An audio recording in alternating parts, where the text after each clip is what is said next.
Good afternoon, everyone. I'm Namita Wahi, and on behalf of the CPR Land Rights Initiative, I'm very pleased to welcome all of you, and especially our speakers, Kumar Sambhav Srivastav, Ankur Palewal, and Bhaskar Tripathi, to the talk today, where they're going to be speaking about mapping land conflicts in India. Sambhav and Ankur are both coordinating Land Conflict Watch, which is essentially a data journalism project that is trying to, as the talk title suggests, map all ongoing land conflicts in India. And they have already done an analysis of 331 land conflicts. And what they're going to share with us today are findings from this ongoing research. And Bhaskar is working on the project with them. They are all journalists who have had very illustrious journalistic careers, working on issues at the intersection of human rights and industry, politics, and environment. So without further ado, I will hand over to Sambhav to start us off. Good afternoon, everyone. I'll start with a brief overview of how and why this project came about. We have seen that conflicts around land have been increasing over the years, irrespective of political cultures. For example, we have seen Nandigram and Singur in the left-ruled West Bengal, coastal communities protesting against ports in the BJP-ruled Gujarat, and a recent NGT petition by the Lipa village against a hydroelectric project in the Congress-ruled Himachal Pradesh.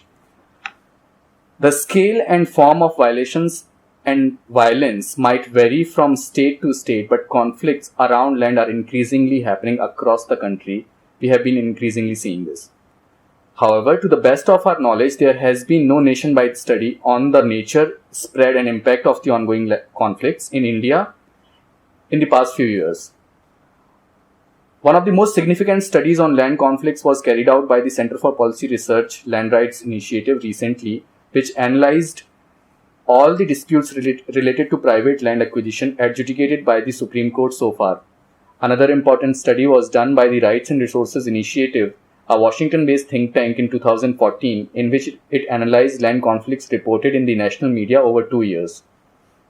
However, if we look at the ongoing land conflicts in the country, and my colleague Ankur will illustrate this with data, a significant number of conflicts are not related to acquisition of private land.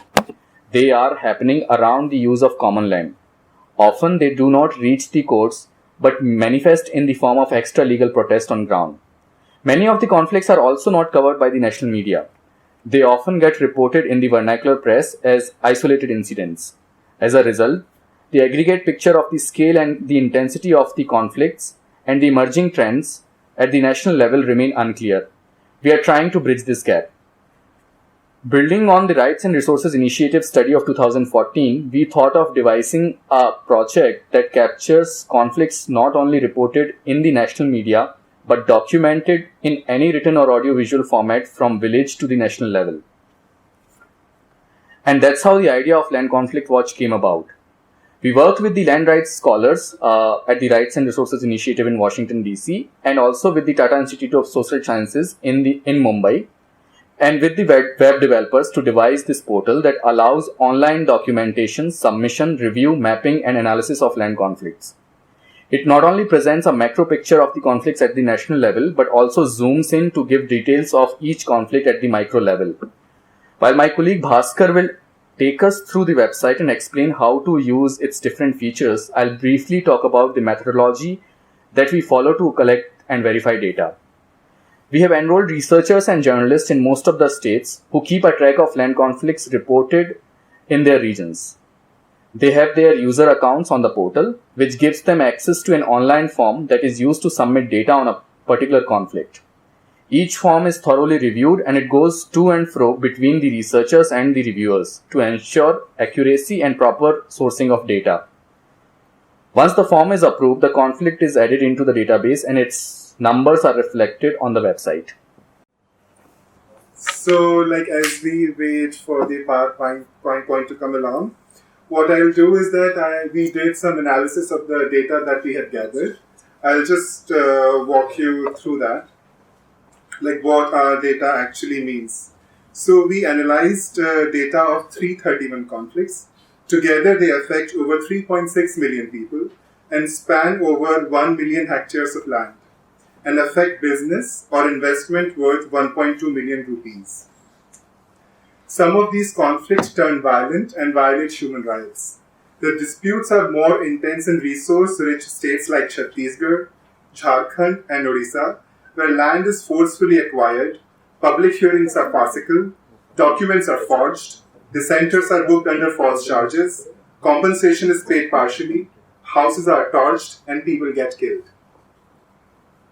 Just to give you some examples, in October last year, 4 people were killed in Barkagaon area, part of Asia's richest coal block in Jharkhand, when police opened fire on people who were protesting against acquisition of their farmland by government for National Thermal Power Corporation.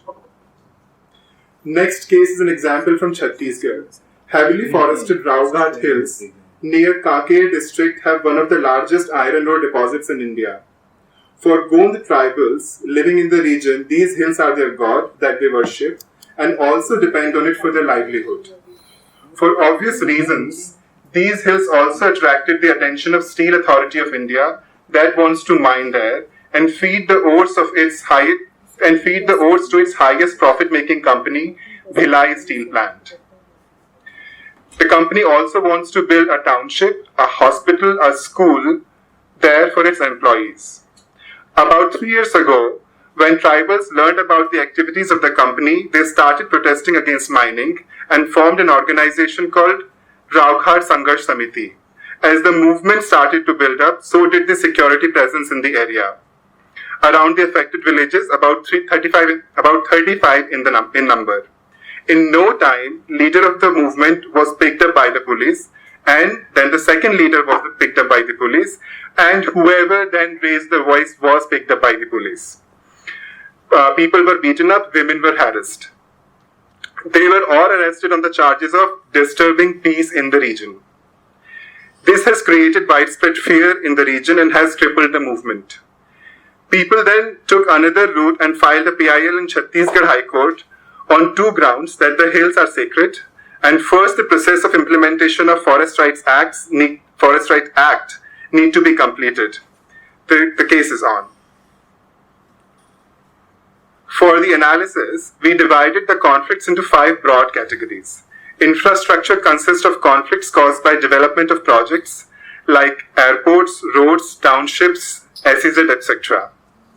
All mining and industrial plants were put in one category. Power category included thermal, nuclear, renewable, hydro, and transmission lines. We created a category called land use for conflicts caused by non-industrial land use activities such as violations of Forest Rights Act, border disputes, ethnic conflicts, or natural calamities. And the final category of protected areas consisted of conflicts caused by conservation-related activities such as relocation of communities from national parks. We found that almost 80% of the conflicts arise out of the development and industrial activities, infrastructure being the single largest cause for about 50% of the conflicts. We analyzed conflicts by type of land as well. We found that majority of the conflicts involve common lands and not private lands. To break it further, 29% of the conflicts involved only common lands, 27% involved only private lands, and 43% involved both common and private lands. We tried to trace the involvement of forest land in conflicts. We found that 44% of all the conflicts involved forest land. They affected about 2.3 million people, which is more than 60% of the total population affected by all the conflicts that we have documented. We analyzed the conflicts happening in Naxal-affected areas. 106 total districts as identified by the government. We found that while these districts account for less than 15% of the total districts in the country, they had 25% of the total conflicts and 30% of the total conflict-affected population. The share of mining and industry-related conflicts and people affected by them was much higher in these districts than the national average. So 33% of the total conflicts in these districts were caused by mining and industry. The national average is 19%. About 39% of the population affected by mining and industry is in these districts. National average is 20%. Like the Naxal-affected districts, we found higher intensity of land conflicts in the districts that have Schedule 5 areas. These districts account for 12% of the total districts in the country, but were the site of 21% of all the conflicts. They also accounted for 34% of the total population affected by land conflicts in the country. Over 51% of all the documented conflicts involved land acquisition, and 64% of these cases were related to infrastructure. I'll break this down further. So we looked at the triggers for conflicts where land acquisition was involved.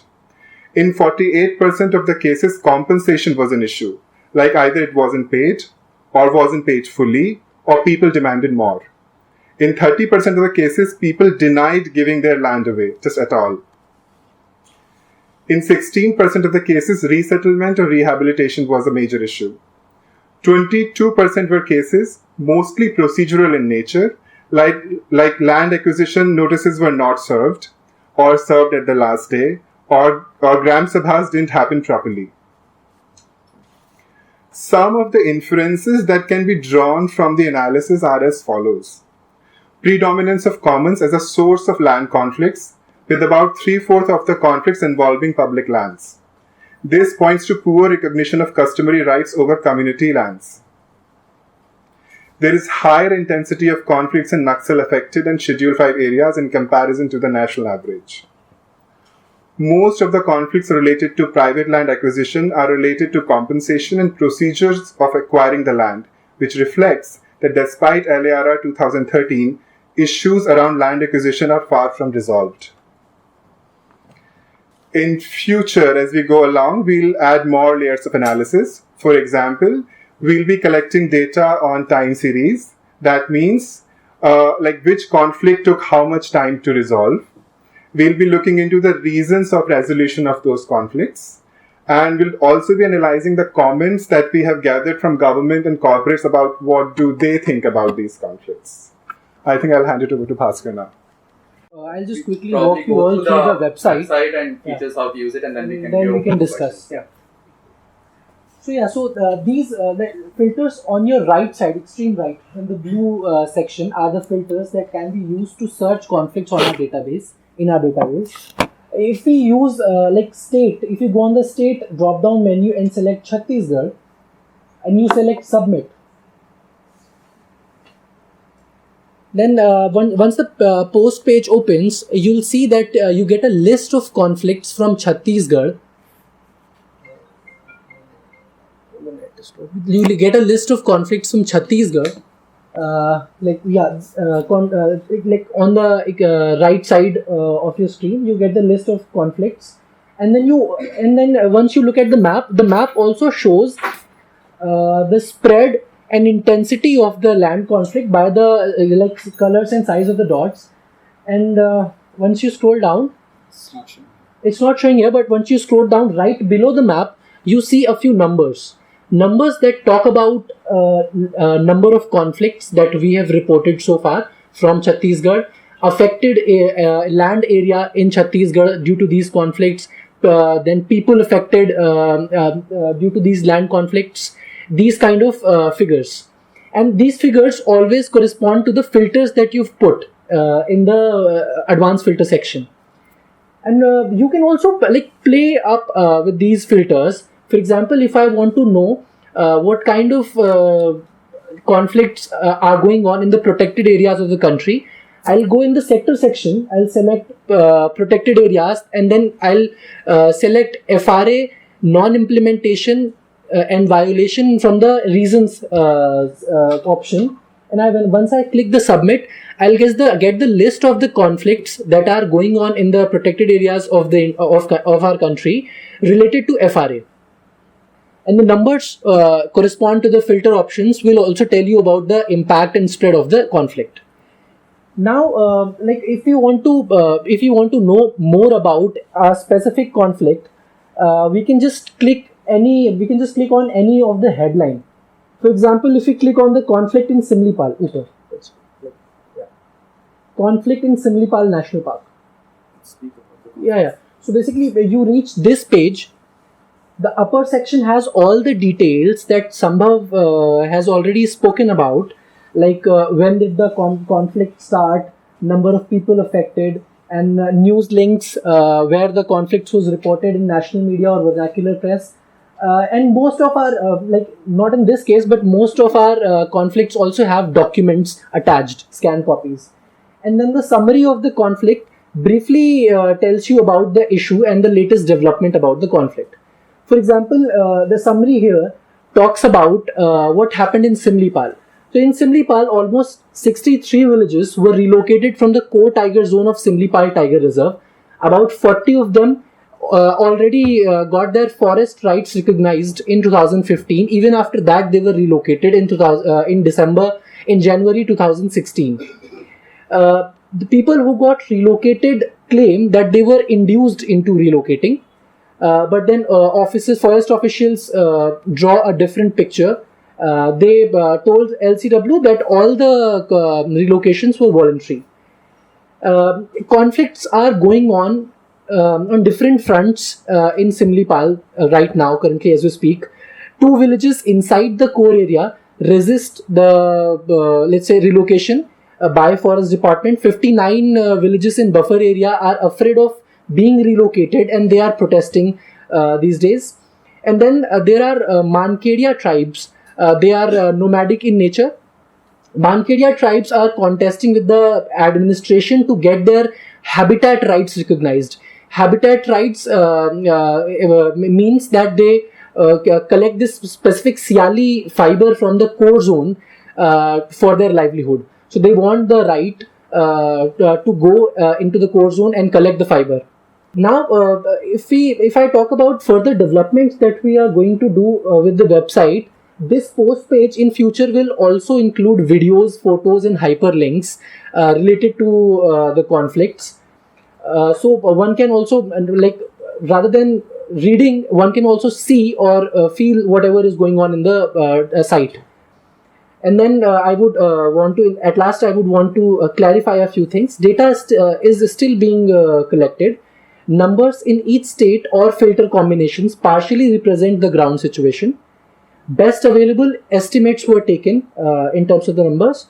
A better picture will emerge as we get more conflicts. Thank you so much.